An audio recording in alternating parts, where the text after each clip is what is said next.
Time था 2013 का, जब फिलिप्स चूजन 14 साल का हो चुका था और वो अमेरिका में मौजूद डेनवर मैसाचुसेट्स स्कूल में पढ़ रहा था। इसकी माँ इसे इस शहर में कुछ एक दिनों पहले ही लेकर आई थी, क्योंकि उसके अपने पति के साथ पिछले काफी दिनों से लड़ाई हो रही थी। फिलिप्स इस लड़ाई से काफी ज्यादा परेशान हो रहा था और उसके दोनों ही माता पिता ये बात देख सकते थे कि उन दोनों के बीच जो ये लड़ाई हो रही है उनके बेटे के ऊपर काफी ज्यादा बुरा प्रभाव डाल रही है, जिसके चलते आखिर में फिलिप की मां ने यही बात सोची कि मैं इस आदमी को तलाक दे देती हूं और उसके बाद मैं और मेरा बेटा बड़े ही आराम से अपने घर पर रहा करेंगे।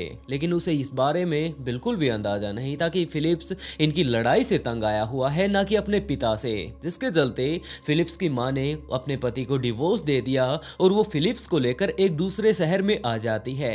यहाँ पर आकर उसने एक स्कूल में उसका एडमिशन करवा दिया, लेकिन यहाँ पर फिलिप्स जब से आया था वो ज्यादा लोगों से बातें करना बंद कर देता है। अपनी माँ के साथ भी इतना ज्यादा वो बातें नहीं किया करता था, बस अपना काम करता और अपना ज्यादा से ज्यादा टाइम या तो अपने स्कूल में बिताता या फिर अपने रूम में ही रहा करता था। उसका सबसे जो पसंदीदा खेल था वो था फुटबॉल और उसी के ऊपर वो बाकी बचा हुआ अपना टाइम बिताया करता था। उसके इतने ज्यादा दोस्त नहीं थे, जितने भी उसके क्लासमेट थे जब भी उससे बातें करने की कोशिश करते तो वो उनमें भी इतना इंटरेस्ट नहीं दिखाया करता था और जितनी भी बातें जरूरी होती हैं, जितनी भी काम की बातें उसे किसी से करनी होती थी वो सारी कर लेने के बाद वो आराम से बैठ जाता, या तो अपनी पढ़ाई करने लगता या फिर अपनी फुटबॉल उठाकर अपने ग्राउंड में जाकर फुटबॉल की प्रैक्टिस करने लगता, या फिर जब वो घर पर आता तो अपने कमरे में ही ज्यादा से ज्यादा टाइम वो बिताया करता था। उसकी माँ समझ सकती थी कि अभी कुछ एक दिनों पहले ही वो अपने पिता से दूर हुआ है और हो सकता है वो कुछ एक दिनों बाद ही ठीक हो जाए। यही सारी बातें आज के टाइम में उसकी माँ सोच रही थी, लेकिन इसी तरह टाइम बीतते बीतते समय आ चुका था 22 अक्टूबर 2013 का, जब शाम हो चुकी थी लेकिन फिलिप्स अभी भी अपने स्कूल से वापस नहीं आया था। तो उसकी माँ ने सोचा कि जरूर वो सीधा का सीधा अपने स्कूल से ही ग्राउंड पर प्रैक्टिस करने के लिए चला गया होगा, क्योंकि पहले भी काफी बार फिलिप्स यूं ही सीधा का सीधा ग्राउंड पर जा चुका था। तो उसने इस बारे में ज्यादा कुछ नहीं सोचा और वो अपने यूं ही काम पर लग जाती है। लेकिन दूसरी तरफ शाम को जब उसके फुटबॉल प्लेयर जो कि उसके साथ खेला करते थे वहां पर आते हैं तो उन्होंने देखा कि यहाँ पर तो फिलिप्स है ही नहीं। उसके कोच ने भी उसकी काफी देर तक वेट की और उसके बाद उसे कॉल लगाना शुरू किया। उसे मैसेज किए, कॉल लगाए, लेकिन किसी भी तरीके का फिलिप्स की तरफ से रिप्लाई नहीं आया। तो आखिर में उन लोगों ने ये बात सोची कि फिलिप्स का यहाँ पर होना काफी ज्यादा जरूरी है, क्योंकि वो एक काफी ज्यादा अच्छा प्लेयर था और वो लोग जब भी अपना गेम खेला करते थे तो वो टीम का काफी ज्यादा अहम हिस्सा रहा करता था। वो उनके टॉप प्लेयर्स में से एक था और उसके कोच को ये चिंता होने लगी कि पता नहीं हमारा प्लेयर कहां पर चला गया, और वैसे उसके बारे में हमें पता लगा जरूर लेना चाहिए। हो सकता है उसका कोई एक्सीडेंट वगैरह हो गया हो या फिर कोई और दिक्कत उसे आ गई हो, जिसके चलते वो लोग आज के टाइम में उसे कॉल मिला रहे थे। काफी सारे कॉल उन्होंने किए, काफी सारे मैसेज किए, लेकिन दूसरी तरफ फिलिप्स की तरफ से कोई भी रिप्लाई उन्हें नहीं मिल रहा था। जिसके बाद उन्होंने उसके घर पर उसकी माँ के पास कॉल किया कि आखिरकार फिलिप्स आज प्रैक्टिस पर क्यों नहीं आया। तो उसकी माँ ने ये बात उसके कोच से कही कि आप ये क्या बोल रहे हैं, वो तो आज स्कूल से ही घर पर नहीं आया।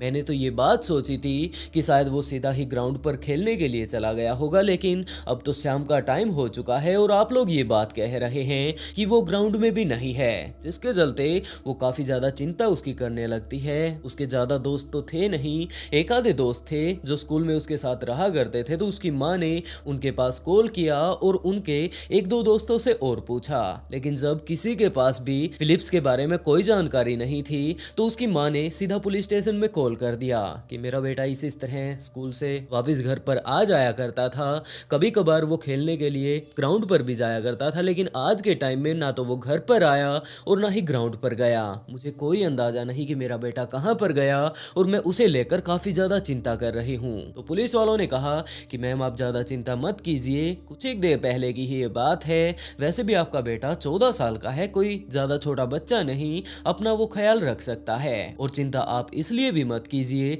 कि हम लोग उसे ढूंढने के लिए जा रहे हैं। पुलिस वाले जहां पर भी उन्हें अंदाजा था कि यहाँ पर वो हो सकता है, उन सारी ही जगहों को ढूंढने लगते हैं। लेकिन दूसरी तरफ पुलिस वालों के पास एक कॉल और आता है, जिसमें पुलिस वालों को पता चलता है कि एक 24 साल की लड़की कोलिन रिटजर भी गायब है। पहले तो पुलिस वाले फिलिप्स को अलग ढूंढ रहे थे, कोलिन को अलग ढूंढ रहे थे, लेकिन जब आखिर में पुलिस वालों ने इन लोगों की पूरी डिटेल निकाली कि आखिरकार ये लोग रहते कहाँ पर हैं, काम क्या करते हैं, तो पुलिस वालों ने पाया कि ये महिला उसी स्कूल में पढ़ाती है जहाँ पर कि वो लड़का पढ़ा करता था। वो फुटबॉल खेलने वाला लड़का जो कि आज के टाइम में गायब है, ये टीचर भी गायब है, वो स्टूडेंट भी गायब है। तो जरूर हो सकता है ये दोनों एक साथ ही हो और इनके ऊपर कोई ना कोई इस तरह की दिक्कत आई हो, इन्हें किसी ने किडनैप कर लिया हो या फिर इसी तरह का कोई और चीज भी हो सकती है। तो पुलिस वालों ने इन दोनों ही केसों को एक साथ जोड़ दिया और ये बात सोचनी शुरू की कि आखिरकार ये दोनों कहाँ मिल सकते हैं। पुलिस वालों ने उन सारी ही जगहों को छान मारा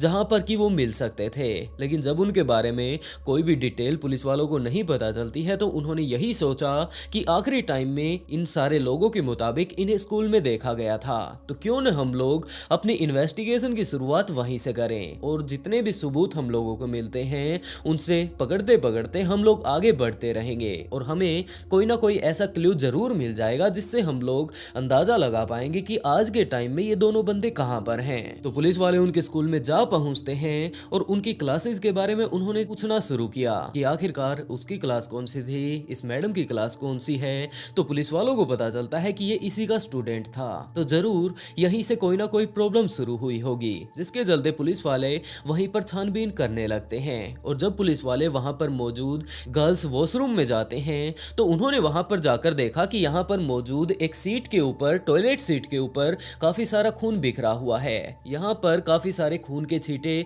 इधर उधर लगे हुए हैं और इस बारे में तो पुलिस वालों को भी कोई अंदाजा नहीं था कि ये सारे के सारे खून के छींटे फिलिप्स के हैं या फिर कोलिन के। और वैसे ये लेडीज टॉयलेट है तो जरूर ये कोलिन के ही होंगे, लेकिन इस बारे में अभी पुलिस वाले कंफर्म नहीं थे, जिसके चलते उन्होंने ये बात डिसाइड की कि यहाँ पर स्कूल में लगे हुए जितने भी सीसीटीवी कैमरा हैं उनसे हम लोग अंदाजा लगा सकते हैं कि यहाँ पर इस बाथरूम में कौन आया होगा और कौन आखिरी टाइम में यहाँ से निकल कर गया होगा। तो पुलिस वालों ने वहां पर जाकर सीसीटीवी कैमरा देखना शुरू किया और 22 अक्टूबर 2013 की दोपहर को करीबन 2:55 के आसपास मिस कोलिन इस बाथरूम में आई थी, जिस बाथरूम में के पुलिस वालों को खून के धब्बे मिले थे। तो पुलिस वालों ने आगे की सीसीटीवी वीडियो देखना शुरू कर दिया और इसी टाइम उन्होंने देखा कि यहाँ पर फिलिप पीछे पीछे मैडम के आ रहा था, लेकिन वो यहाँ पर आता है, उसके बाद वहीं पर खड़ा हो जाता है और कुछ एक देर खड़ा होने के बाद वहीं पर थोड़ी देर टहलने के बाद वापस अपनी क्लासरूम की तरफ जाने लगता है।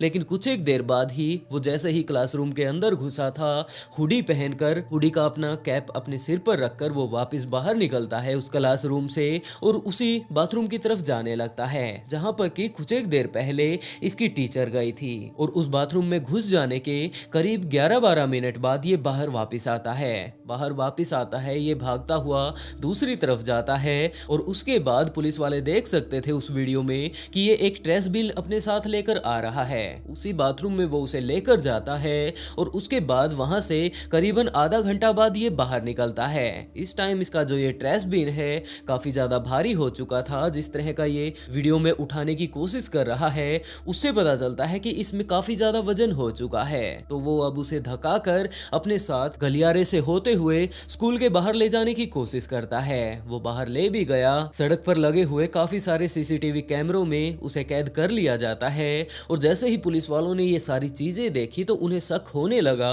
कि जरूर इन सारी चीजों में फिलिप का ही हाथ है। पुलिस वाले फिलिप को चारों तरफ ढूंढ रहे थे, लेकिन उसके बारे में किसी को कोई भी अता पता नहीं मिला कि आखिरकार वो गया तो गया कहां पर। लेकिन जब पुलिस वाले फिलिप को ढूंढ रहे थे तो उसी टाइम जो कोलिन का क्रेडिट कार्ड था वो एक्टिव हो जाता है, मानो उसके साथ किसी ने शॉपिंग की हो। लेकिन आज के टाइम में फिलिप तो पूरे तरीके से गायब है, उन्हें कोई अंदाजा नहीं कि वो कहां पर है। तो हो सकता है ये लोग वहीं पर जा पहुंचे जहां पर कि ये क्रेडिट कार्ड यूज किया है, तो वहां पर फिलिप उन्हें मिल जाए और जैसे ही वो मैडम मिल जाती हैं उनसे सारी की सारी बातें जब वो लोग कर लेंगे तो उन्हें पता चल जाएगा कि आखिरकार वो कहां पर गायब हो गई थी। तो वहां पर जाकर उन्होंने देखा कि यहाँ पर कोलिन नहीं जबकि फिलिप है। उन लोगों ने फिलिप को गिरफ्तार कर लिया और ये बात पूछी अपने साथ पुलिस स्टेशन में ले जाकर कि आखिरकार तुम्हारे पास कोलिन का क्रेडिट कार्ड कहां से आया और जिस तरह के खून के धब्बे वहां स्कूल में पड़े हुए थे वो किसके थे। आखिरकार आज के टाइम में कोलिन कहां पर है, इन सारी चीजों के बारे में अब डिटेल से तो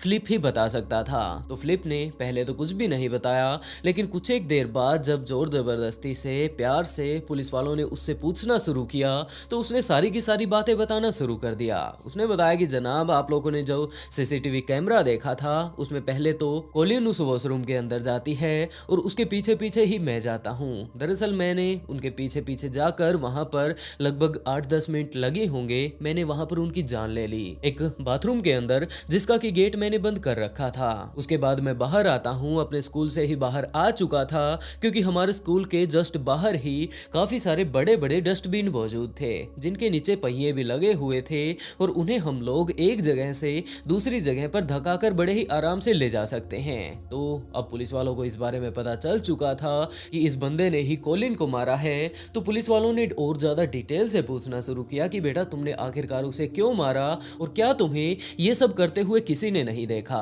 तो फिलिप ने बताया कि जनाब, जिस टाइम मैं बाथरूम के अंदर गया हुआ था वहां पर मैडम को मैंने अच्छे से निपटा दिया था। उसके बाद मैं दोबारा से ट्रैश बिन अंदर लेकर जाता हूँ, तो वहां पर जाने के बाद मुझे पता चलता है कि यहाँ पर इस बाथरूम में तो कोई और लड़की भी आ चुकी है, लेकिन उस लड़की के सामने मैं अपना दरवाजा नहीं खोल सकता था, जिसके चलते मैं काफी देर तक तो वहीं पर बैठा रहता हूँ। और जब वो लड़की उस बाथरूम से बाहर आ जाती है तो मैंने मिस कोलिन को उठाकर उस ट्रैश बिन में डाल दिया था और उसके बाद मैं उन्हें यूं ही धकाते हुए उस डस्टबिन में बाहर लेकर जाता हूँ। वहां पास में ही मौजूद एक गार्डन था जो कि हद से ज्यादा अबेंडेंट पड़ा ही रहा करता था, वहां पर कोई भी नहीं आया करता था। मैंने वहां पर ले जाकर उनकी बॉडी को ठिकाने लगा दिया। वहां पर जाकर मुझे उनके ऊपर गुस्सा आ रहा था। वैसे तो मैंने बाथरूम में ही उनके गले पर काफी सारे चाकुओं से निशान मार दिए थे, कटर मेरे पास मौजूद था, मैंने पहले ही ये सारी चीजें लेकर वहां पर गया था। लेकिन अभी भी जब मैं उन्हें पार्क में लेकर आ चुका था तो वो जिंदा थी, उनकी सांसें चल रही थी और उस टाइम मुझे उनके ऊपर इतना ज्यादा गुस्सा आया हुआ था कि मैंने वहीं पर उनका रेप करना शुरू कर दिया। पुलिस वालों को इन सारी चीजों के बारे में पहले ही पता था क्योंकि जब उन्हें कोलिन की डेड बॉडी मिली थी तो उन्हें इसका पूरा चेकअप करवा लेने के बाद इसका पोस्टमार्टम भी करवाया था।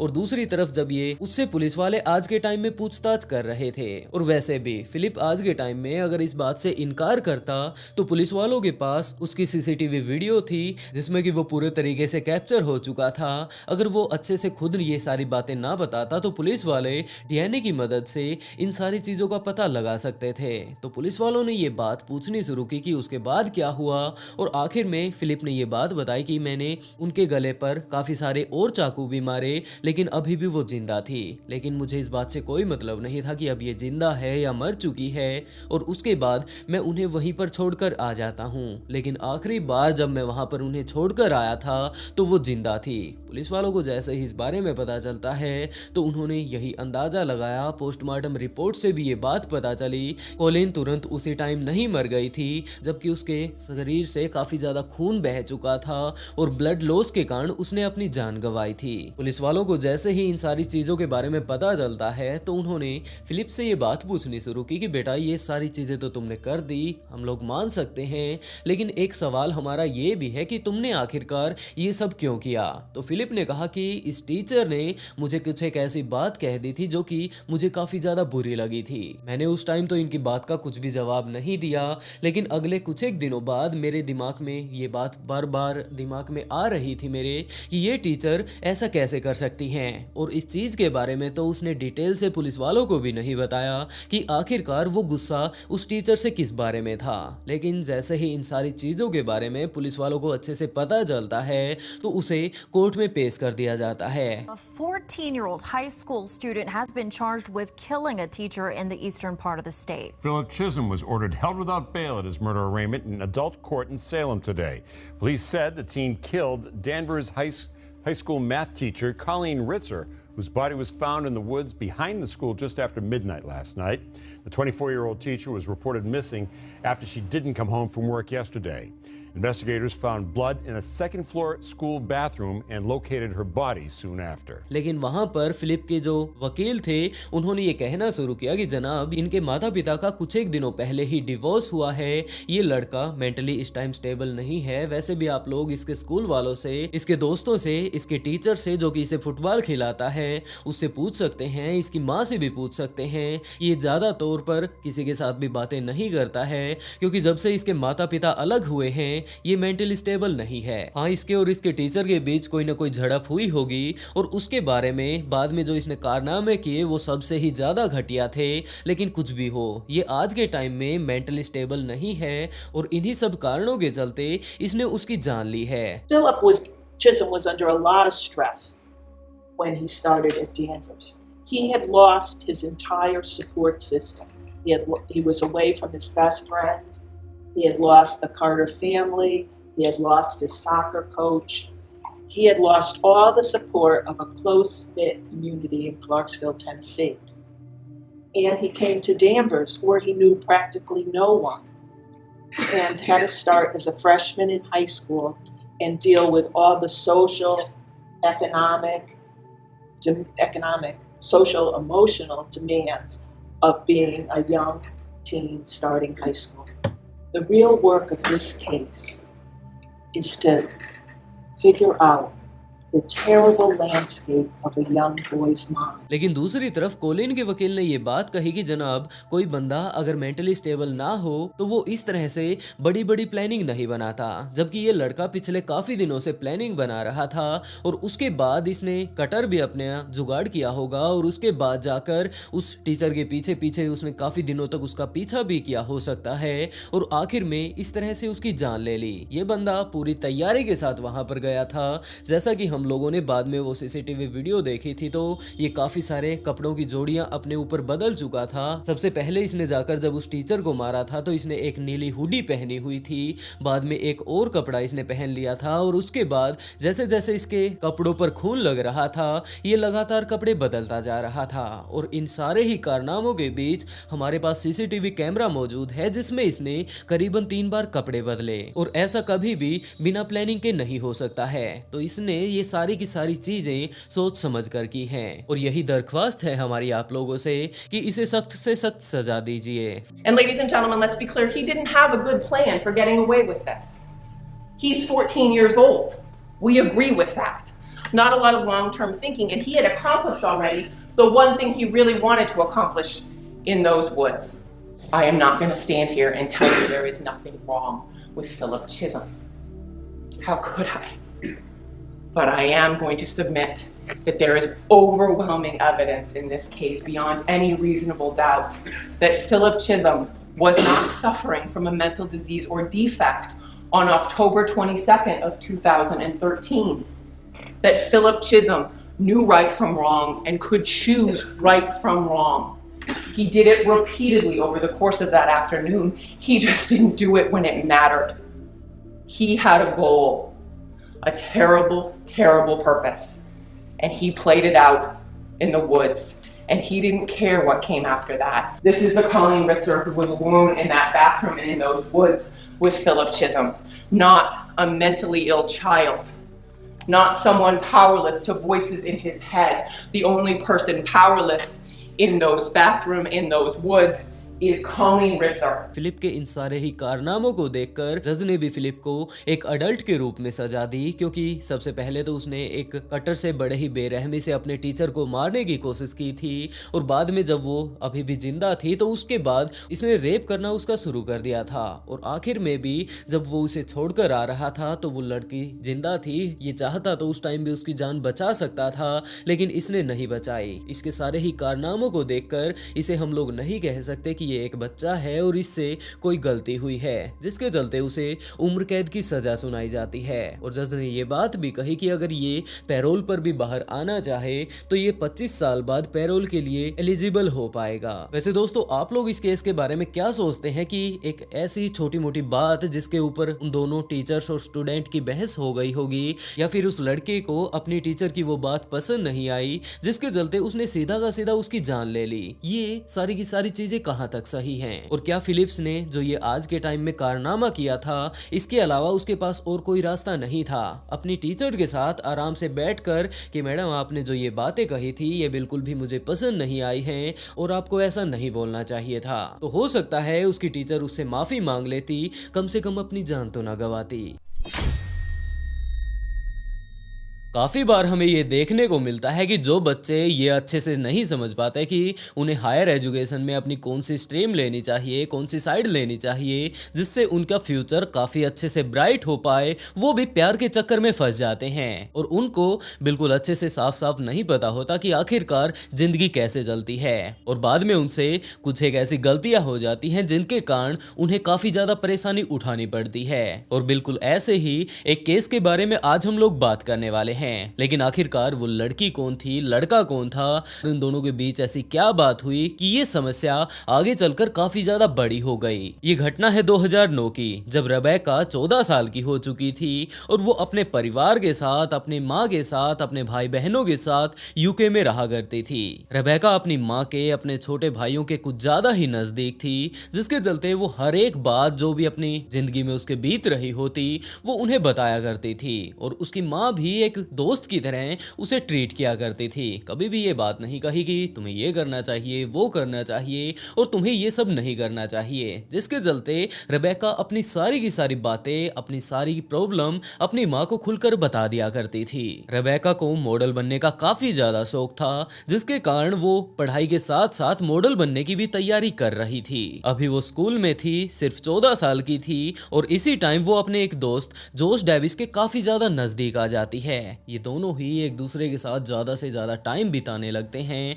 जोश भी अभी 14 ही साल का था, रेबेका भी 14 साल की थी। उन्हें इस बारे में कोई अंदाजा नहीं था कि वो एक दूसरे के जो इतना ज्यादा अट्रैक्ट हो रहे हैं, आखिरकार इसका नतीजा क्या आएगा, क्योंकि ना तो समझदार रेबेका थी और ना ही जोश। ये दोनों ही एक दूसरे के साथ टाइम ज्यादा से ज्यादा बिताने लगते हैं। और उसके बाद एक टाइम ऐसा आया जब रेबेका ने अपनी माँ को जोश के बारे में बताया। उसने बताया कि उसके साथ रहकर वो काफी ज्यादा खुश रहती है। जब से उसने उसके साथ रहना शुरू किया है, उसे काफी ज्यादा अच्छा महसूस हो रहा है और वो पहले से काफी ज्यादा खुश है। उसकी माँ ने भी यही कहा कि बेटा, अगर तुम उसके साथ खुश हो तो अपना ज्यादा से ज्यादा टाइम अपने दोस्त के साथ बिताओ और अपने दोस्त का ख्याल रखो। जोश भी रेबेका को काफी ज्यादा पसंद किया करता था और ये दोनों ही स्कूल में अपना ज्यादा से ज्यादा टाइम एक दूसरे के साथ बिताया करते थे।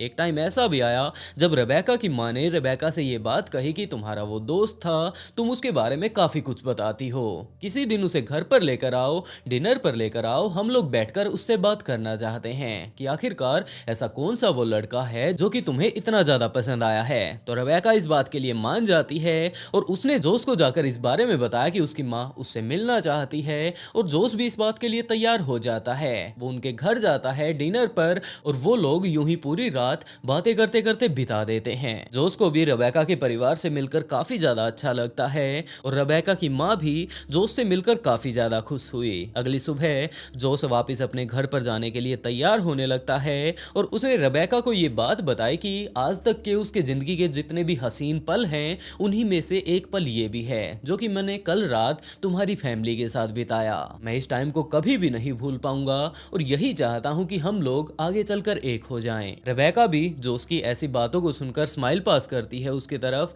और ये बात कहती है कि हाँ, मैं भी बिल्कुल ऐसा ही चाहती हूँ। और वो दोनों ही एक दूसरे को एक प्यारी सी स्माइल देकर अपने अपनी तरफ चले जाते हैं। रेबेका अपने घर के अंदर आ गई और जोश अपने घर के लिए चला जाता है। लेकिन इस घटना के बाद जैसे ही 2-3 दिन बीतते हैं तो रेबेका को एक मैसेज मिलता है। फेसबुक पर उसके पास मैसेज आया हुआ था जो कि जोश ने भेजा हुआ था। जोश ने मैसेज में ये बात लिख रखी थी कि वो उससे काफी ज्यादा नफरत करता है, वो उसकी शक्ल भी नहीं देखना चाहता और उसकी तरफ से ये रिलेशनशिप खत्म है। रेबेका जोश के ऐसे मैसेज को देखकर काफी ज्यादा अंदर तक शॉक्ड हो गई कि आखिरकार ये क्या हुआ। ये 2-3 दिन पहले तो यहाँ पर आया था, अच्छे से इसने रात बिताई थी, हम लोगों ने यहाँ पर काफी अच्छा टाइम बिताया था और जाते टाइम इसने ये बात भी कही थी कि ये इसकी जिंदगी के काफी ज्यादा हसीन पल हैं, तो आखिरकार अब क्या हुआ। रेबेका ने वापस उसके पास मैसेज किया कि आखिरकार मामला क्या है, हम लोग बैठकर बातें कर सकते हैं। लेकिन दूसरी तरफ से जोश ने यही बात कही कि मैं तुमसे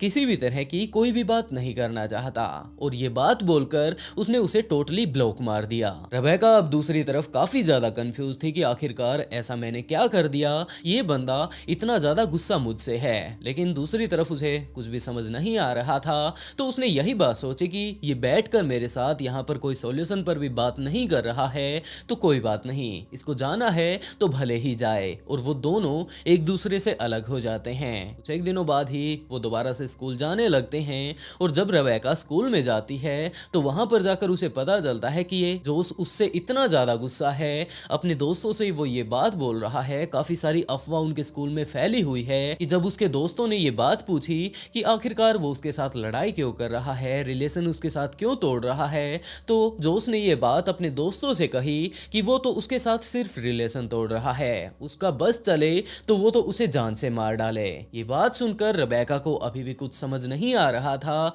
तो वो जोश के पास जा पहुंचती है, लेकिन जोश उसके साथ बातें करने में बिल्कुल भी इंटरेस्टेड नहीं था, जिसके चलते वो वहां से चुपचाप ही चला जाता है। रेबेका ने ये बात सोची कि अगर ये बिल्कुल बात ही नहीं करना चाहता तो मुझे नहीं लगता ये रिलेशनशिप आगे चल पाएगा, क्योंकि हम दोनों ही अगर बैठकर अपना सुलझेड़ा कर लेते हैं, इसके दिमाग में जो गलतफहमी है मैं बाहर नहीं निकाल देती, तब तक कोई सॉल्यूशन नहीं होगा और ये प्राणी तो मेरे पास बैठ ही नहीं रहा है। तो उसने भी यही बात सोची कि जाता है तो जाने दे। इस बात को बीते हुए अब लगभग 2-3 महीने बीत चुके थे जब टाइम 22 अक्टूबर 2009 का आ चुका था, जब जोश ने रेबेका को फेसबुक पर अनब्लॉक कर दिया और उसे ये मैसेज डाला कि हम लोग बैठकर बातें करना चाहते हैं कि आखिरकार मैं तुमसे किस बात पर खफा हूँ। ये मैसेज में टाइप करके उसने रेबेका के पास भेज दिया। रेबेका भी दूसरी तरफ आज के टाइम में उससे काफी ज्यादा गुस्सा थी, लेकिन जब उसका ये मैसेज उसके पास पहुंचता है तो वो उस सारे के सारे गुस्से को भूल जाती है, क्योंकि वो आज के टाइम में भी उससे काफी ज्यादा प्यार करती थी। हाँ,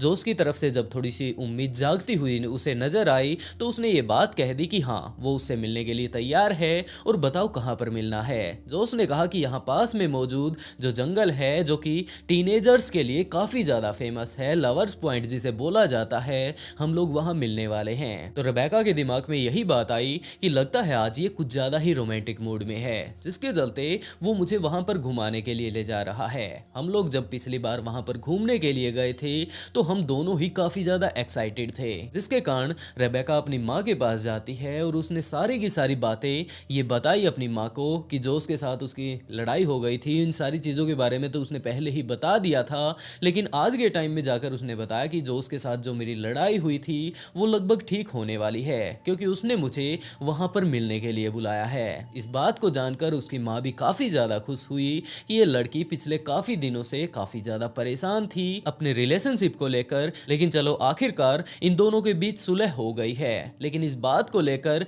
अब रेबेका की माँ को कुछ ज्यादा अच्छा नहीं लग रहा था कि पता नहीं, पहले तो उस लड़के ने इसके साथ लड़ाई कर ली थी और आज के टाइम में ये उसे वहां पर बुला रहा है, तो सब ठीक ठाक है या नहीं। लेकिन उसकी माँ, उन लोगों ने काफी अच्छी बातें की थी, काफी अच्छा उन लोगों का टाइम बीता था, जिसके कारण रेबेका की माँ इस बात से पूरी कंफर्म थी कि उस लड़के के साथ अगर उसकी बेटी रहती है तो वो सेफ ही रहेगी। लेकिन जोश तक पहुंचने से पहले वो अपनी बेटी को अकेले नहीं छोड़ना चाहती थी, जिसके चलते उसने रेबेका से ये बात कही कि वो भी उसके साथ चलने वाली है। रेबेका ने साफ इनकार कर दिया कि मोम, मैं अपने बॉयफ्रेंड से मिलने के लिए जा रही हूँ, मैं आपको अपने साथ कैसे ले जाऊं, ये नहीं हो सकता। तो रेबेका की माँ ने ये बात कही कि मुझे कुछ अच्छा फील नहीं हो रहा है, चलो ठीक है तुम अकेले ही चली जाना, लेकिन जब तक तुम जोश से मिल नहीं जाती तुम लगातार मुझसे फोन पर बातें करती रहना। हाँ, उसके मिलने के बाद तुम भले ही कुछ भी करना, मुझे इस बात से कोई मतलब नहीं, वो अच्छा लड़का है, वो तुम्हें अपने आप संभाल लेगा। ये बात बोलकर वो दोनों ही माँ बेटी इस बात के लिए राजी हो जाती हैं। अगली सुबह रेबेका उठकर अपने जाने की तैयारी करने लगती है। वो काफी अच्छे से सजती धजती है और अपनी माँ से बातें करते करते वहीं उसी फॉरेस्ट में जा पहुंचती है जहां पर की टीनेजर अक्सर अपनी गर्लफ्रेंड से, अपने बॉयफ्रेंड से मिलने के लिए आते हैं। और वहां पर जाकर उसने अपनी माँ से ये बात कही कि हाँ, मुझे यहाँ पर कोई दिखाई दे रहा है, ये जोश ही होगा, मैं आपसे फिर बात करती हूँ। लेकिन उसकी माँ ने साफ इनकार कर दिया कि पहले तुम कंफर्म कर लो कि ये जोश ही है, उसके बाद वो अपना मोबाइल काटना। रेबेका भी इस बात के लिए मान जाती है और वो वहां पर चली जाती है। और आगे जाकर उसने देखा कि हाँ, ये तो जोश ही है। और आगे जाकर उसने अपनी माँ से जोश की बात भी करवाई। जोश ये बात कहता है कि आप अब ज्यादा चिंता मत कीजिए, ये यहाँ पर आ चुकी है। ये बात बोलकर वो अपना मोबाइल काट देती है। लेकिन दूसरी तरफ जब यहाँ पर रेबेका आ चुकी थी तो जोश ने अपने एक दोस्त के पास ये मैसेज कर दिया दिया कि तुम अपनी ब्रेकफास्ट पार्टी तैयार रखना क्योंकि मैं बहुत जल्द तुम्हारे पास आने वाला हूँ। ये बात बोलकर उसने अपना मोबाइल बंद कर दिया। लेकिन शाम होते होते जोस तो वापस अपने घर पर जा पहुंचता है, लेकिन रेबेका अभी भी वापस अपने घर पर नहीं आई थी। उसकी माँ चिंता करने लगती है कि पता नहीं क्या हुआ होगा, आखिरकार उसकी बेटी अभी भी घर पर क्यों नहीं आई है। तो उसने जोस से पूछा और जोस ने यही बात कही कि वो तो वहां से जा चुकी थी, मैं अपने घर पर आ गया था और वो अपने घर पर चली गई थी। लेकिन जब रात होने लगी और अभी भी रेबेका अपने घर पर नहीं पहुंची थी तो उसकी माँ कुछ ज्यादा ही चिंता करने लगती है और वो पुलिस वालों के पास जा पहुंचती है। पुलिस वाले उसे ढूंढने के लिए, क्योंकि अभी भी वो टीनेजर थी और अंडर एज थी, जिसके चलते उसकी जल्द से जल्द छानबीन शुरू कर दी जाती है। और जब उसके बारे में पूछा जाता है कि आखिरी टाइम में ये किसके साथ थी, कहां पर ये गई थी, उन सारी ही चीजों को छान मारते हैं पुलिस वाले, तो उन्हें वहां पर जहां पर कि वो लोग गए थे घूमने के लिए, वहां पर रेबेका की डेड बॉडी मिल जाती है। और दूसरी तरफ रेबेका के दोस्तों को जब इस बारे में पता चलता है तो वो लोग भी पुलिस वालों के पास आ पहुंचते हैं और उन्होंने पूरी की पूरी बातें डिटेल से बताई कि जनाब इन सारी ही चीजों के पीछे कोई और नहीं जबकि जोस ही है। पुलिस वालों ने जब उसके दोस्तों से ये बात पूछी कि तुम्हें ऐसा क्यों लगता है, तो उन्होंने कुछ एक ऐसी बातें पुलिस वालों को बताई जिससे ये बात कंफर्म हो गई कि इसकी मौत का जिम्मेदार कोई और नहीं जबकि जोस ही है। पुलिस वाले जोस के पास जाते हैं और उसे पकड़कर अपने साथ ले आते हैं और जब उससे पूछताछ की जाती है और बताया जाता है कि तुम्हारे दोस्तों ने ये सारी बातें बताई है, तो जोस ने ये बात कही कि जनाब जरूर ये लोग मुझे फंसाने की कोशिश कर रहे हैं और इन्होंने ही उसकी जान ली होगी। लेकिन पुलिस वालों ने कहा कि हम लोगों को पूरी ही बात पता चल चुकी है, लेकिन तुमने ये सारी चीजें क्यों की इस बारे में तो तुम अच्छे से हमें आराम से बता दो तो ये तुम्हारे लिए भी काफी ज्यादा अच्छा होगा। पहले तो जोस ने साफ इनकार कर दिया कि मैं इसके पीछे था ही नहीं, जरूर ये मेरे दोस्त ही होंगे। लेकिन आखिर में जब पुलिस वालों ने थोड़ी मशक्कत की तो वो भी टूट जाता है। तो जोस ने बताया कि जनाब मैं जब वापस स्कूल में आया था तो यहाँ पर आकर मुझे रेबेका के बारे में कुछ एक ऐसी बातें पता चलती हैं जो कि मुझे पता होनी चाहिए थी, लेकिन उसने मुझसे छिपाई थी, जिसके चलते आज के टाइम में मैं उससे काफी ज्यादा नफरत करने लगा था। मैं उस टाइम अपने दोस्तों के साथ बाहर घूमने के लिए गया हुआ था, रात की पार्टी हम लोग कर रहे थे कि उस टाइम जब मेरे दोस्तों ने मुझे रेबेका के बारे में याद दिलवाया तो उन्होंने मुझसे ये बात पूछी थी कि क्या तुम सच में ही उससे ब्रेकअप करने वाले हो। तो मैंने इन सारे ही दोस्तों को ये बात बताई थी कि मैं सिर्फ उससे ब्रेकअप नहीं कर रहा हूँ, अगर मेरे बस का होता तो मैं उसकी जान भी ले लेता। तो मेरे कुछ एक दोस्त ऐसे वहां पर मौजूद थे जिन्होंने ये बात कही थी कि चलो ठीक है, तुम उसे मारना चाहते हो तो मार डालो, अगर तुम सच में ही उसे मार डालोगे तो कल की ब्रेकफास्ट पार्टी हमारी तरफ से। और ये बात बोलकर वो सारे ही लोग हंसने लगे थे, लेकिन मैंने ये बात उनसे कंफर्म की थी कि सोच समझ कर बोलो, मैं सच में ही उसे मार डालूंगा। तो इन्होंने यही कहा था कि हाँ हाँ जरूर, तू जाकर उसे मार दे, उसके बाद हम लोग तुझे ब्रेकफास्ट पार्टी दे ही दे देंगे, कल का ब्रेकफास्ट हमारी तरफ से। ये बात जानकर हम सारे ही लोग वहां पर हंसने लगे थे, लेकिन उस टाइम मैं सीरियस मूड में था, जिसके चलते मैंने अपनी गर्लफ्रेंड को दोबारा से मैसेज किया और ये बात कही कि क्या वो मुझसे बातें करना चाहती है। जब वो वहां पर आ चुकी थी उसी लविंग स्पॉट पर, तो उसके वहां पर आने के बाद मैंने उससे उन्हीं सारी चीजों के बारे में बात करना शुरू कर दिया जिसको लेकर मैं उससे खफा था और हम दोनों के बीच थोड़ी लड़ाई शुरू हो जाती है। लेकिन अगले दिन अगर आज मैं इसे मार डालता तो मेरा दोस्त मुझे ब्रेकफास्ट पार्टी देने वाला था, तो मैंने वहीं पास में रखा एक बड़ा सा पत्थर उठाकर उसके सिर पर दे मारा। पहले तो छोटा पत्थर देकर मारा था, उससे उसके सिर से खून बहने लगा था और उसके बाद जैसे ही वो नीचे गिरती है तो वहां पर मौजूद एक बड़ी सी चट्टान मैंने उठाई और उसके सिर पर दे मारी, जिसके कारण उसने वहीं पर हाथों हाथ अपनी जान गंवा दी। और वैसे भी जिस टाइम रेबेका उससे मिलने के लिए आई थी मैंने अपने दोस्त के पास एक मैसेज डाला था कि कल की पार्टी के लिए वो तैयार रहे, क्योंकि आज वो अपना काम कर रहा है। इस बारे में उसके दोस्तों को कोई अंदाजा नहीं था, उन्होंने सिर्फ और सिर्फ मजाक में ये बात जो उसको कही थी, लेकिन उन्हें कोई अंदाजा नहीं था कि ये आदमी सच में ही एक ब्रेकफास्ट के चक्कर में अपनी गर्लफ्रेंड को जान से मार डालेगा। बाद में उसके दोस्तों ने रेबेका की फैमिली से माफी मांगी कि हमें कोई अंदाजा नहीं था कि ये आदमी इतना ज्यादा आज के टाइम में उससे जेलस हो चुका है कि उसे जान से मार डालेगा, वो भी सिर्फ और सिर्फ एक ब्रेकफास्ट के चक्कर में। लेकिन उनके माफी मांगने से कोई भी फायदा नहीं होने वाला था, क्योंकि रेबेका अपनी जान गंवा चुकी थी। जैसे ही ये सारी की सारी बातें पुलिस वालों के सामने खुलकर सामने आती हैं, तो अब वो लोग केस को समझ चुके थे और उसके बाद वो लोग जोस को कोर्ट में लेकर जाते हैं। और वहां पर जज ने जब उसके ऐसे कारनामों को सुना तो उसे उम्र कैद की सजा सुना दी, लेकिन अभी भी ये सिर्फ 14 साल का था, जिसके चलते उसकी सजा को थोड़ा घटाकर, क्योंकि इसके दिमाग में कोई भी ऐसा आइडिया नहीं था, इसे कोई अंदाजा नहीं था कि आखिरकार ये कर क्या रहा है, टाइम से पहले ही वो रिलेशनशिप में आने की कोशिश कर रहा था, जिसके कारण उसे उम्र कैद की सजा सुनाई जाती है। लेकिन अगर वो चाहे तो वो 14 साल बाद पैरोल पर बाहर आ पाएगा। ये सारी सजा सुनाकर उसे जेल में डाल दिया जाता है। वैसे दोस्तों, आप लोग इस केस के बारे में क्या कहना चाहेंगे? अपनी राय कमेंट बॉक्स में जरूर बताइएगा कि यहाँ पर असल में गलती किसकी थी, रेबेका की या फिर जोस की, जो कि टाइम से पहले ही एक रिलेशनशिप में आ जाते हैं। उन्हें अच्छे से रिलेशनशिप का मतलब भी नहीं पता था, लेकिन उन्हें एक पार्टनर चाहिए था, जिसके चलते वो एक रिलेशनशिप में आते हैं और बाद में कुछ ऐसा हो जाता है। टाइम था 10 जून 2018 का। जब सुबह का टाइम था, एक लड़का उठता है सुबह सुबह अपनी आंख मलते हुए और जाकर अपनी माँ के रूम में उन्हें चेक करता है कि आज उसकी माँ उससे पहले क्यों नहीं उठी, क्योंकि आमतौर पर वो उससे पहले ही उठ जाया करती थी। तो वो जाकर जब चेक करता है तो उसने देखा अभी भी उसकी माँ सो रही है। उसने जाकर अपनी माँ को हिलाना डुलाना शुरू किया कि उठ जाओ, सुबह हो चुकी है। लेकिन अगली काफी देर तक वो जब उसे उठाने की कोशिश करता है तो उसकी माँ की तरफ से कोई प्रतिक्रिया उसे नहीं मिलती है। बच्चा था वो, उसे कुछ भी समझ नहीं आया कि आखिरकार उसकी माँ क्यों नहीं उठ रही है। और कुछ एक देर तक यूं ही उठा लेने के बाद वो यही सोचता है कि आज उसकी माँ को कुछ ज्यादा ही गहरी नींद आई हुई है, और ये बात सोचकर वो वापस ही अपने रूम में चला जाता है। लेकिन यहाँ के हालात काफी ज्यादा खराब हो चुके थे, क्योंकि ये महिला अपनी जान गंवा चुकी थी। लेकिन आखिरकार इसकी जान किसने ली? पूरे तरीके से जब घर बंद था तो कोई बंदा अंदर कहां से आया होगा, और आखिरकार इसकी दुश्मनी किसके साथ थी? दोस्तों, ये कहानी शुरू होती है विंडरसन कनाडा से, जहां पर 31 साल की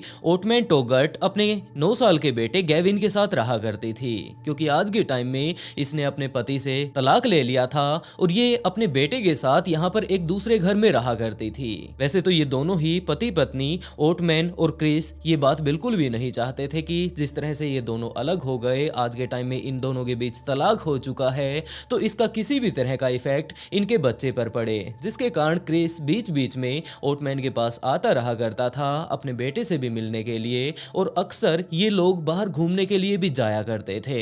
हफ्ते में 1-2 दिन क्रिस ये कोशिश किया करता था कि वो अपने बेटे गेविन के साथ अपना टाइम बिताए, उसकी माँ के साथ अपना टाइम बिताए। माँ के साथ तो इतना ज्यादा जरूरी नहीं था, क्योंकि वो अपने बेटे से काफी ज्यादा प्यार किया करता था। वो स्पेशली तौर पर तो अपने बेटे के लिए ही आया करता था, और आम तौर पर आज के टाइम पर ये दोनों ही एक दूसरे से बात ही इसलिए कर रहे थे क्योंकि इनका बेटा ही इन्हें एक दूसरे से जोड़े हुए था। और टाइम था 9 जून 2018 का, जिस दिन इन सारे ही परिवार के लोगों ने ये प्लान बनाया कि इसके पिता क्रिस यहाँ पर आने वाले हैं। इसकी माँ ओटम भी तब तक तैयार हो चुकी थी अपने बेटे के साथ, क्योंकि वो लोग बाहर घूमने के लिए जाने वाले थे। वो लोग बाहर जाते हैं, पूरी मस्ती करते हैं, जहाँ पर भी वो लोग अपने बेटे को घुमा कर लाना चाहते थे वहां पर वो लोग उसे घुमा कर लेकर आते हैं। फिल्म जहाँ पर भी उसका बेटा देखना चाहता था वहां पर वो लोग फिल्म देखने के लिए जाते हैं, और इसी तरह काफी देर तक एक दूसरे के साथ टाइम बिता लेने के बाद उन्होंने ये फैसला किया कि अब हम लोग घूम घूम कर थक चुके हैं, अब हमें वापस चलना चाहिए। और वो लोग वापस अपने घर पर आ पहुंचते हैं। घर पर आने के बाद क्रिस ने गेविन और अपनी पत्नी को उनके घर पर ड्रॉप कर दिया और अपनी गाड़ी लेकर वो अपने घर पर चला जाता है। शाम का टाइम होते होते गेविन की मोम ने अपना रात का खाना तैयार किया। उसके बाद वो लोग आराम से खाना खाते हैं, और उसके बाद सोने से पहले ओटमैन ने अपने बेटे का स्कूल का काम उसे करवाया। स्कूल का काम कर लेने के बाद उसके बेटे ने ये बात कही कि वो काम करते करते अब थक चुका है, तो क्या उसकी माँ उसके साथ बैठकर थोड़ी देर वीडियो गेम खेलेगी। उसकी माँ को और ज्यादा काम भी नहीं था, तो उसने यही सोचा कि अब तो जाकर मुझे सोना ही है, तो मैं इसके साथ खेल ही लेती हूँ। और वो दोनों ही वीडियो गेम खेलने लगते हैं। आधे पौने घंटे तक वीडियो गेम खेल लेने के बाद वो दोनों ही सोने के लिए चले जाते हैं। ओटम अपने रूम में सोने के लिए चली जाती है, गेविन अपने रूम में आ जाता है, और उसे अभी लेटे हुए लगभग 10-15 मिनट ही हुए होंगे। नींद आने ही लगी थी। वो थोड़ा थोड़ा नींदों में था कि उसी टाइम उसे महसूस होने लगता है कि उसके कमरे के बाहर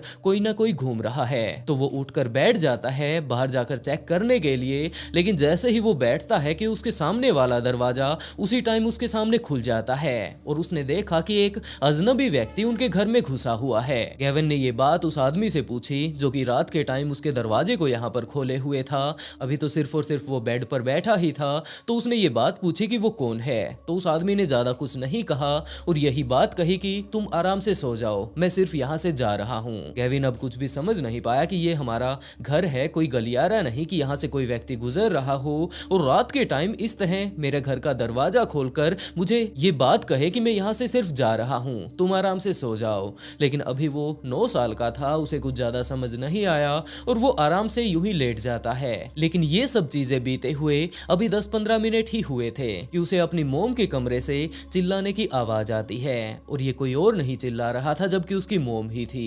ये चीज देखकर केविन काफी ज्यादा घबरा गया कि अभी अभी एक आदमी मेरे दरवाजे को खोलकर यहाँ पर आने की कोशिश कर रहा था, लेकिन जैसे ही मैंने उसे देखा तो वो ये बात बोलने लगा कि तुम आराम से सो जाओ, मैं तो यहाँ से सिर्फ गुजर ही रहा था। लेकिन आज के टाइम में वो दूसरी तरफ मेरे मोम के रूम में जा घुसा है, लेकिन अगर मैं वहां पर जाऊंगा तो हो सकता है वो व्यक्ति मुझे जान से मार डाले। वो इसी तरह काफी ज्यादा घबरा जाता है और अपनी रजाई में घुसकर वहीं पर दुबक कर बैठ जाता है। कुछ एक देर बाद ही उसे नींद आ जाती है और उसके बाद तो अगली सुबह उसकी नींद खुलती है। नींद खुलते ही वो बाहर जाता है, बाहर जाकर अपनी मोम को ढूंढने लगता है जो कि आमतौर पर इस टाइम तक उठ जाया करती थी और अपने घर का काम किया करती थी, लेकिन वो आज नहीं उठी, जिसके चलते गेविन उसके रूम में जाता है और वहां पर जाकर अपनी मोम को उठाने की कोशिश करता है। वो काफी देर तक उन्हें हिलाता है, डुलाता है कि मोम उठ जाओ, सुबह हो चुकी है, आज आप क्यों नहीं उठी। लेकिन दूसरी तरफ उसकी मोम की तरफ से कोई भी रिप्लाई उसे नहीं मिल रहा था।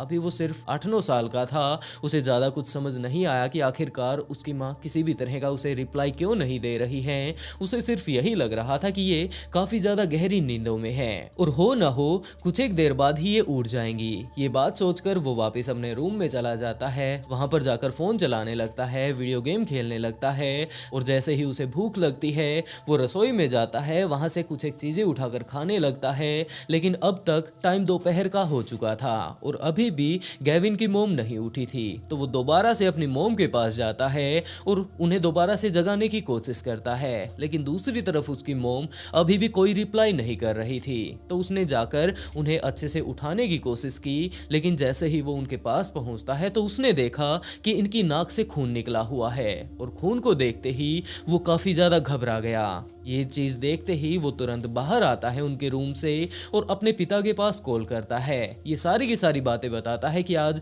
सुबह भी मोम नहीं उठी थी, अब मैंने दोबारा से उन्हें जाकर जगाया तो अभी भी वो नहीं उठ रही हैं और उनके मुंह पर पता नहीं कहां से आया खून लगा हुआ है। ये सारी की सारी बातें सुनते ही क्रिस के दिमाग में आने लगा कि जरूर वहां पर कुछ न कुछ गलत हुआ है, जिसके चलते वो वहीं पर आ पहुंचता है और वहां पर आ जाने के बाद उनके दरवाजे पर नॉक करता है। उसके बेटे ने जाकर दरवाजा खोला और जैसे ही क्रिस अंदर जाता है, अपनी वाइफ को संभालता है, तो उसे पता चलता है कि इसने तो अपनी जान गंवा दी है।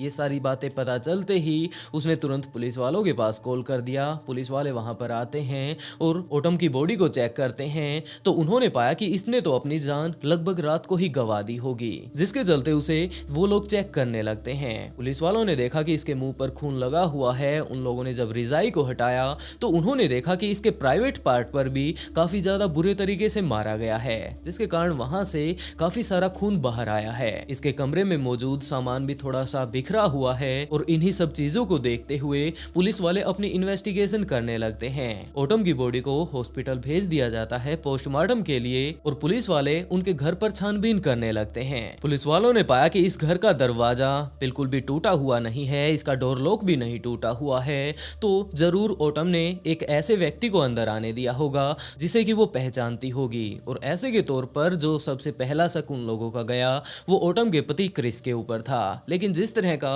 उसका बेटा गेविन बता रहा था कि एक अजीब सा व्यक्ति आया था जिसे मैं नहीं पहचान पा रहा था, रात के टाइम वो यहाँ पर आया था और उसके कुछ एक देर बाद ही मेरी मोम के रूम से उनके चिल्लाने की आवाज आ रही थी। मैं उस टाइम काफी ज्यादा घबरा चुका था, तो मैं वापस अपनी रजाई में ही घुस जाता हूँ और मैंने बाहर जाकर चेक नहीं किया और अगली सुबह का सारा वो वाक्य क्या उसने बताया कि किस तरह से बाद में मैंने अपने पिता को कॉल किया था। पुलिस वाले इस घर की जब छानबीन करते हैं, वहां पर रखी चीजों को अच्छे से देखते हैं, तो उन्हें पता चलता है कि यहाँ पर तो काफी सारे फिंगरप्रिंट उस व्यक्ति के मौजूद हैं जो कि यहाँ पर रात के टाइम आकर इस महिला पर हमला कर रहा था।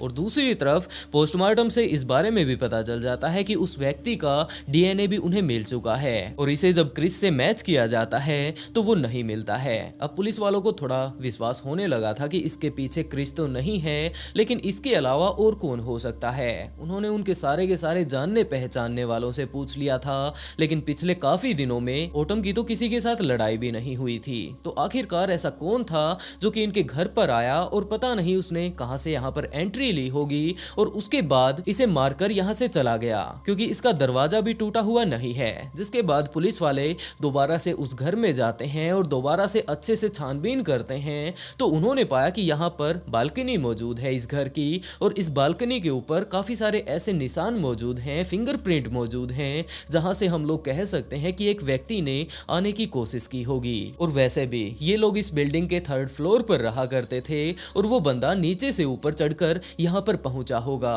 तो पुलिस वालों ने जब उनके आस पड़ोस वालों से और अच्छे से छानबीन की तो उनके पड़ोसियों ने बताया कि जनाब कल रात को यहाँ पर एक SUV आई हुई थी और वो वाली गाड़ी यहाँ पर कोई भी यूज नहीं करता है, हो सकता है कातिल उसी गाड़ी में आया हो। तो पुलिस वालों ने वहां पर अच्छे से छानबीन करनी शुरू की और इसके साथ साथ ये बातें भी चेक करनी शुरू की कि कल रात को यहाँ पर कौन कौन सा मोबाइल एक्टिव था और कौन कौन से मोबाइल में सबसे ज्यादा हलचल हुई है। तो पुलिस वालों को पता चलता है कि इस अपार्टमेंट के जस्ट नीचे ही रहने वाली महिला यहाँ पर रात को काफी देर तक घूमती रही थी। वो अपना मोबाइल अपने साथ लिए हुई थी और रात को करीबन 2 बजे इस महिला का मोबाइल यहाँ पर एक नए नेटवर्क से जुड़ता है। इसके अलावा जब वो दूसरे जगह पर जाती है तो वहां पर जाकर उसके मोबाइल ने दूसरे नेटवर्क की रेंज को यूज किया था और इसी तरह ट्रैक करते करते वो लोग उस महिला के पास जा पहुंचते हैं। पुलिस वालों ने पूछा कि आप रात को कहां पर घूम रही थी और इसी तरह काफी देर तक पुलिस वाले उससे पूछताछ करते हैं। पुलिस वालों ने उस लड़की से जब पूछताछ की तो उसने किसी भी बात का साफ साफ जवाब नहीं दिया,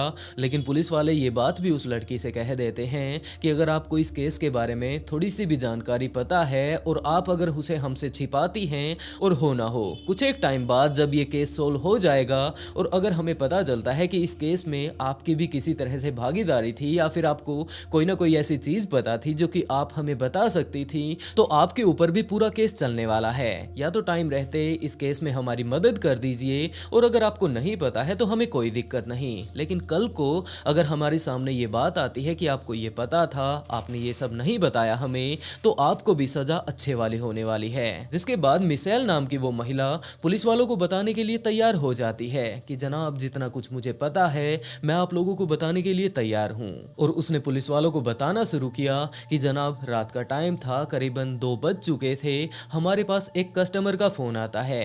दरअसल मैं और मेरा बॉयफ्रेंड नशीले पदार्थों को यहाँ आसपास में बेचते हैं और एक कस्टमर हमारे पास यही सामान खरीदने के लिए आया था। उसने हमारे पास कॉल किया, हम लोग उसे सामान देने के लिए जाते हैं, जितना भी नशे पते का वो मांग रहा था हम लोगों ने उसे वो सामान दिया और हम लोग वापस आ जाते हैं। लेकिन इस घटना के कुछ एक देर बाद ही उस व्यक्ति का दोबारा से हम लोगों के पास कॉल आया और ये बात कही कि उसे और ज्यादा ड्रग्स चाहिए, जिसके लिए हम लोग ड्रग्स लेकर उसके पास जा पहुंचते हैं। वो बंदा ये बात कहता है कि आप लोग यहीं पर रुको, हम लोग उससे पार्किंग में मिले थे, वो ATM में जाता है, वहां से पैसे निकलवा कर लाता है और हमें पैसे दे देता है। लेकिन तब तक हम लोगों ने उसके साथ हेरा फेरी कर ली थी, क्योंकि वो जो ड्रग्स हम लोगों से पहले लेकर गया था वो उसे अच्छे तरीके से पीकर यहाँ पर आया था, आधे से ज्यादा वो भंड था, तो हम लोगों ने उसे ड्रग्स भी नहीं दी और उसके पैसे भी ले लिए थे। थोड़ी सी ड्रग्स देकर हम लोगों ने ये बात कही कि चलो ठीक है फिर मिलते हैं, लेकिन इस बारे में उसे पता चल जाता है कि इन लोगों ने जितनी भी ड्रग्स मुझे देनी थी वो मुझे नहीं दी, जिसके चलते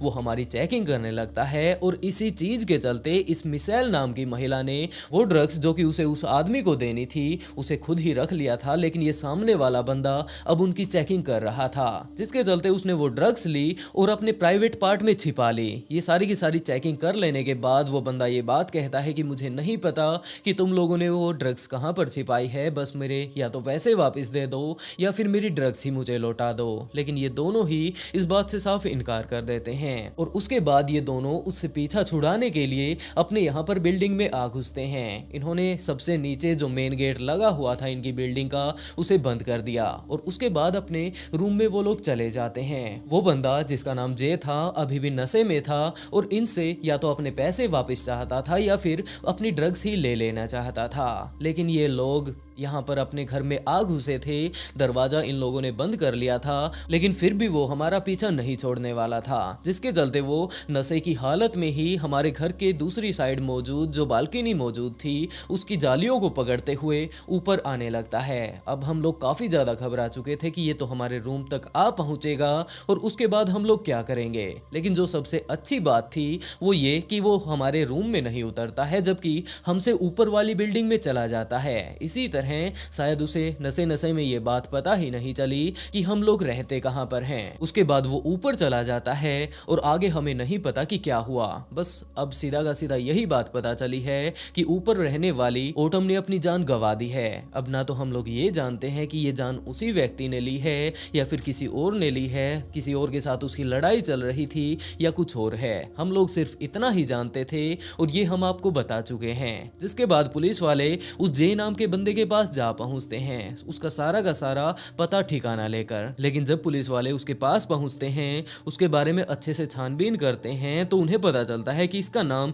जितेश बोगल है। ये 27 साल का है और ये अमेरिका के मिशिगन में एक इंजीनियर लगा हुआ है। लेकिन कभी कभार छुट्टी के दौरान ये मस्ती करने के लिए इसी तरह कहीं पब में निकल जाता है या फिर कहीं नशा करने के लिए और जगह पर निकल जाता है। और इसी तरह उस दिन भी ये निकला हुआ था। उन लोगों ने एटीएम से सबसे पहले तो उसकी फोटो निकाली, सीसीटीवी कैमरे में उसे कैद कर लिया गया था। उसके पते के बारे में मिसाइल से पता चल ही जाता है और वो लोग वहां पर जा पहुंचते हैं। लेकिन पूरी की पूरी डिटेल मिल जाने के बाद पुलिस वालों को पता चलता है कि ये बंदा कनेडियन नहीं जबकि अमेरिका का है और इसकी अगर हम लोगों को पूरी तहकीकात करनी है तो इस बारे में हमें अमेरिकन सरकार को भी बताना पड़ेगा। वहां की रहने वाली लोकल पुलिस को भी इस बारे में इन्फॉर्म करना होगा। तो पुलिस वाले वहां पर जाकर अच्छे से इस बारे में मिशिगन की पुलिस को बता देते हैं और अपनी इन्वेस्टिगेशन करने लगते हैं। लेकिन इन्वेस्टिगेशन में पुलिस वालों को पता चलता है कि इस बंदे ने आज के टाइम में अपनी गाड़ी बेच दी है, अपना हुलिया ये चेंज करने की कोशिश कर रहा है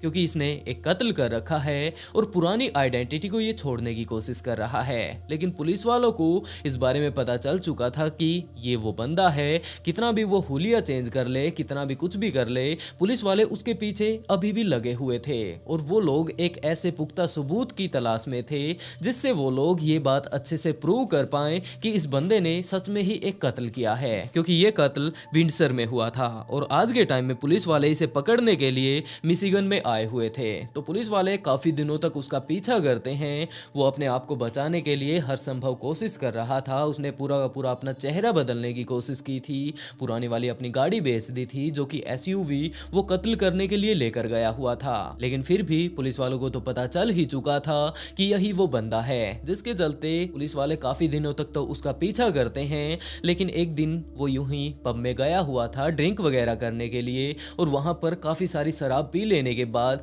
जब वो वापस अपने घर पर जाता है तो उसे इस बारे में कोई अंदाजा नहीं था कि अभी भी पुलिस वाले उसका पीछा कर रहे थे और जिस गिलास में उसने ये शराब पी थी पुलिस वाले उसे अपने कब्जे में ले लेते हैं, उससे फिंगरप्रिंट प्राप्त करते हैं, इसके साथ साथ उसका डीएनए भी प्राप्त करने की कोशिश करते हैं। और जैसे ही ये सारी ही चीजें पुलिस वालों को मिलती हैं तो वो लोग जाकर ओटम के शरीर से जो ये डीएनए मिले थे, फिंगरप्रिंट उनके घर से मिले थे, उनसे मैच करती है। और जैसा कि पुलिस वालों ने सोचा था ये वैसा ही निकला, ये दोनों के दोनों फिंगरप्रिंट और डीएनए उससे मैच हो जाते हैं। जिसके बाद पुलिस वाले उसे अपनी हिरासत में ले लेते हैं और उसे अपने साथ पुलिस स्टेशन लेकर जाते हैं। वहां पर जाकर उससे पूछताछ करते हैं कि आखिरकार तूने उस महिला को क्यों मारा था। पहले तो जितेश भी ये बात समझ नहीं पाया कि आखिरकार पुलिस वालों ने मुझे पकड़ कैसे लिया। लेकिन जब पुलिस वालों ने पकड़ ही लिया है तो उसने पूरी की पूरी बातें बताई। उसने बताया कि जनाब, मैं रात को वहां पर ड्रग्स लेने के लिए गया था एक महिला से, लेकिन जब मैं ड्रग्स लेकर वापस आया तो मुझे पता चला कि ये ड्रग्स मेरे लिए काफ़ी नहीं होगी, तो मैं दोबारा से जाता हूँ। लेकिन मुझे पैसों की कमी थी, जिसके चलते मैंने एटीएम से सबसे पहले पैसे निकाले और उसके बाद उस महिला को वो पैसे दे दिए। लेकिन वो महिला जितना भी ड्रग्स मुझे देना था उसे, वो सारा का सारा नहीं दे रही थी, जबकि पैसे उसने मुझसे ज़्यादा ले लिए थे, जबकि ड्रग्स उसने थोड़ा सा दिया था। जिसके चलते हम दोनों के बीच बहस होने लगती है और इसी बहस के बीच वो लड़की इस बिल्डिंग में आ घुसती है। मैंने उसका पीछा किया था, लेकिन जितनी स्पीड से वो भाग रही थी मैं नहीं भाग सकता था, क्योंकि उस टाइम मैं काफ़ी ज़्यादा नशे में था। तो मैं वहां पर पहुंचता हूं, लेकिन मैंने ये चीज़ देखी कि इसने तो गेट अंदर से बंद कर लिया है। लेकिन मैं अपना पैसा यूं ही नहीं छोड़ने वाला था। वैसे तो मैं नशे की हालत में था, लेकिन फिर भी मेरे दिमाग में यही बात थी कि या तो मुझे मेरा पैसा चाहिए या फिर जो सामान मैं यहाँ पर लेने के लिए आया हूँ उसे मैं यहाँ से लेकर जाऊंगा। तो मैं नशे की हालत में ही उनके घर के दूसरी तरफ जाता हूँ, जहाँ पर काफ़ी सारी खिड़कियाँ मौजूद थी, बैल्कनी मौजूद थी, और वहाँ पर लगातार चढ़ता जाता हूँ। मुझे कोई अंदाजा नहीं था कि मैं कितना ऊपर जा चुका था। जिसके बाद एक जगह बालकनी मुझे दिखाई दी, मैं उस बालकनी में कूद जाता हूँ और उसके बाद मैं एक गलत घर में घुस जाता हूँ। वहाँ पर जाने के बाद मुझे अच्छे से तो याद नहीं कि वहाँ पर क्या कुछ हुआ था, लेकिन हाँ, मुझे इतना याद है कि एक महिला के पास मैं पहुँच गया था और उसे जाकर मैंने ये बात कही थी कि या तो मेरे पैसे दे या फिर मेरी ड्रग्स ही मुझे लौटा दे। लेकिन वो महिला कोई और थी। अब वो महिला चिल्लाने लगी थी और चिल्ला रही थी तो वहाँ आस पड़ोस के लोग जाग जाते। उससे पहले ही उसे चुप करवाने के लिए मैंने उसके मुंह पर हाथ रखा था, लेकिन हाथ मैंने सिर्फ और सिर्फ उसके मुंह पर नहीं रखा, जबकि नशे की हालत में मुझे पता ही नहीं चला मैंने वो हाथ उसके नाक पर भी रख दिया था। अब मैंने काफ़ी ज़्यादा ताकत लगा रखी थी ताकि ये महिला ज़्यादा ना चिल्लाए और यहाँ पर आस पड़ोस के लोग ना जाग जाएं, जिसके कारण कुछ एक देर तक तो वो महिला यूं ही तिलमिलाती है, मुझे नशे की हालत में पता ही नहीं चला, और उसके बाद अपनी जान गंवा देती है। लेकिन जब मैंने मुड़कर देखा तो ये पाया कि इस महिला ने तो अपनी जान गंवा दी है। अब मैं काफ़ी ज़्यादा घबरा चुका था कि मैं यहाँ पर सिर्फ और सिर्फ पैसे लेने के लिए आया था, लेकिन यहाँ पर तो मैंने एक महिला की जान ले ली है। ये चीज़ देखकर मैं अब घबराने लगा था, जिसके बाद मैं वहां से वापस निकल कर जाने लगा। और जो ये इसके प्राइवेट पार्ट पर चोट लगी हुई है, इसके बारे में मुझे नहीं पता कि ये कहां से लगी। हाँ, वो महिला जो मुझसे बचकर भाग रही थी, उसने वो ड्रग्स वगैरह अपने प्राइवेट पार्ट में ही छिपा लिए थे, जिसके चलते शायद नशे में मुझे याद ना रहा हो और इसके यहाँ पर मैंने मारना शुरू कर दिया था। और इसी झड़प के दौरान मुझे कोई अंदाजा नहीं कि मैंने वहां पर कहां पर हाथ रखा था, और बाद में पुलिस वालों ने उन्हीं सारी जगहों से उसके फिंगरप्रिंट ले लिए थे। वैसे तो उस आदमी के वकीलों का ये कहना था कि जनाब, इस आदमी ने ये मर्डर जानबूझकर नहीं किया, जबकि ये नशे की हालत में इससे हो गया था। लेकिन दूसरी तरफ एक महिला ने अपनी जान गंवाई थी और दूसरी तरफ एक छोटे से लड़के ने अपनी माँ को गंवाया था, जो कि उसका पूरा ध्यान रखा करती थी, उसे पाल रही थी। भले ही वो सिंगल मदर थी, लेकिन वो दोनों माँ बेटा अपनी जिंदगी में काफी ज्यादा खुश थे। तो इसने एक हंसता खेलता परिवार उजाड़ दिया, जिसके चलते उसके इन सारे कारनामों को देखते हुए जज ने उसे उम्र कैद की सजा सुनाई। वैसे दोस्तों, आप लोग इस केस के बारे में क्या कहना चाहेंगे कि असल में यहाँ पर कातिल कौन था? एक वो आदमी जो कि काफी ज्यादा नशे में था और यूं ही चढ़ता चढ़ता जाकर एक ऐसे घर में घुस जाता है जो कि गलत घर था और वहां पर किसी की जान ले लेता है, या फिर दूसरी तरफ मिसाइल, जिसके कारण ये सारी की सारी दिक्कत यहाँ पर क्रिएट हुई थी। आप लोग इस केस के बारे में क्या कहना चाहेंगे और आप लोगों को क्या लगता है कि असल कातिल कौन है? अपनी राय कमेंट बॉक्स में जरूर बताइएगा। और इसी के साथ दोस्तों, आज के लिए बस इतना ही। आज की वीडियो आप लोगों को कैसी लगी कमेंट बॉक्स में जरूर बताइएगा, और इसी तरह की नई नई स्टोरी सुनने के लिए ऑफबीट पॉडकास्ट को सब्सक्राइब जरूर कर लें।